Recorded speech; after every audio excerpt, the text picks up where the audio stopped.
Hello there. Today I think I'm looking at something that is probably a historical gem from one of New Zealand's leading wineries.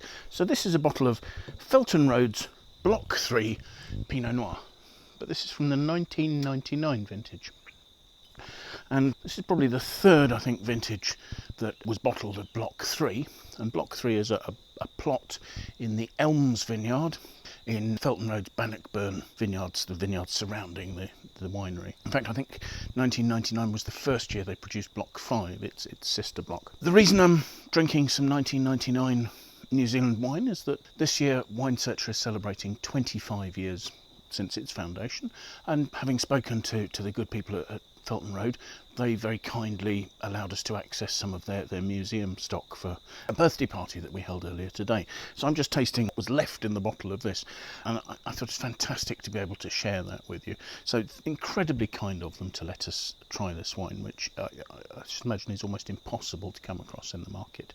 So Felton Road, as I said, probably one of the leading Otago wine producers, and a producer making wine in a style of sort of richness and ripeness. I mean, this to me is the benchmark style for Otago's Pinots.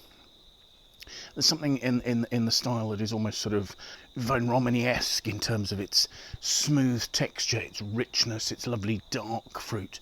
And so I guess one of the questions is, does that quality of wine, how well does it age from New Zealand? And there's to be honest, there's not a particularly long track record, particularly from Central Otago, where, you know, this was one of the, maybe not the earliest wineries, but one of a bunch of sort of older, more established wineries that exist today. So let's have a look at the wine, shall we? First thing I'll say is I've poured from the bottom of the bottle. This is an old bottle, and it's been moved today, and I've got all the sediment in the glass there. Thankfully, I don't think that's actually going to mar the wine, but clearly, as the wine has aged in the bottle, the sediment has settled. You know, some of the tannins have dropped out as the wine's smoothed. Now, that's not necessarily a fault.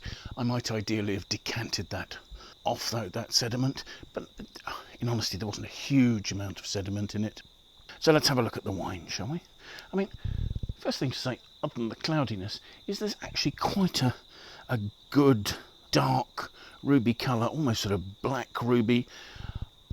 It doesn't seem to particularly be a lot of browning at the rim. There is a little, but considering the wine's age, it's less than I was actually thinking there would be. There's a medium depth of colour. It's probably looking a little darker because it's got that sediment in there that I was talking about.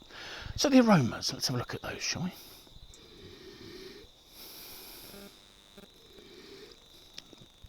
Gosh, the aromas really are showing the wine's age. There is a core of dark red, almost prune-like fruit.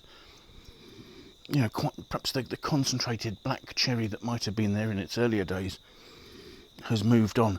There's a little bit of sort of licoricey concentration in the aromas, but there's a sort of developed, some of its forest floor sort of notes, dried leaves, but more of it is sort of mushroomy, dark truffle sort of notes. There's plenty going on. It's a very developed nose. So let's have a taste, shall we?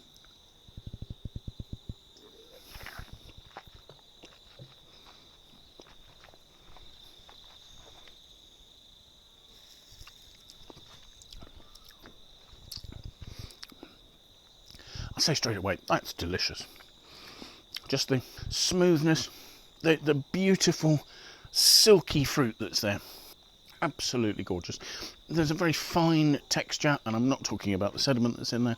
I'm just actually talking about the tannins that are in the wine. There's a silkiness. There is still a slight graininess. That's maybe where the slight sediment is coming in there. But there is this rich core of dark red to black fruit. As I say, it's as from the nose, it's more sort of a black plum. It's that slightly more developed note. It's not quite the pure, juicy black cherry that I'd expect to be seeing from a younger Block 3.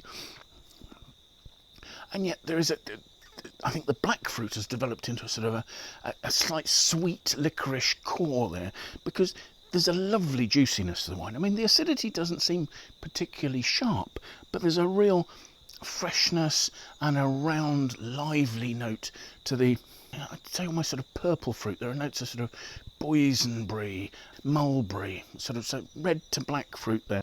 Any oak is just beautifully integrated there. It doesn't stand out. There aren't obvious notes of sweet spices. There isn't a nutmeg note standing out. All of that is sort of integrated in there so beautifully. And the flavours are lasting reasonably well. I mean, my understanding about 99 was it's actually quite an interesting vintage, really quite warm. They had a lot of days throughout the summer that were over 30 degrees, and as a result, harvest came early. I think they started picking on something like the 27th of March. And because it was a large harvest, actually that meant that the fruit was quite balanced, because it perhaps didn't have some of the ripeness concentration, but it kept its acidity really well. So yes, a big harvest, maybe not quite as concentrated. I mean, the winery and their notes sort of say maybe it didn't quite have the X factor that you might expect these days from Block 3, but certainly that's just singing of quality. But the other thing that was interesting about the 1999 harvest is that despite the fact it was early, actually before they'd finished picking on the 15th of April, they ended up getting 100 millimetres of snow in the vineyard, so a bit of a vintage of extremes there. In terms of the wine, I mean, clearly it's fully developed. Clearly it's actually probably slightly past its best, and yet at the same time it still has life. It has an awful lot of interest and excitement to show us, and yes, a real privilege to be able to try this wine, and it gives me, as if I didn't already, have an awful lot of confidence in thinking about buying and aging Felton Road's block wines, particularly the Block 3 obviously. The evidence of this is that they should stand up very well in the cellar. So thank you very much for watching. I hope you found the tasting of interest. If you have, do please press the like button. Do please follow the link in the text below to find out more about whether any of this is available, a little bit more about the wine or anything else like that. Please leave your feedback in the box below. That'd be fantastic to have. Please consider signing up and following us on YouTube. That would be great to have your support in that. But most importantly, do please try and find some time and come and join us for another tasting in the very near future, won't you? Thanks again. Bye for now.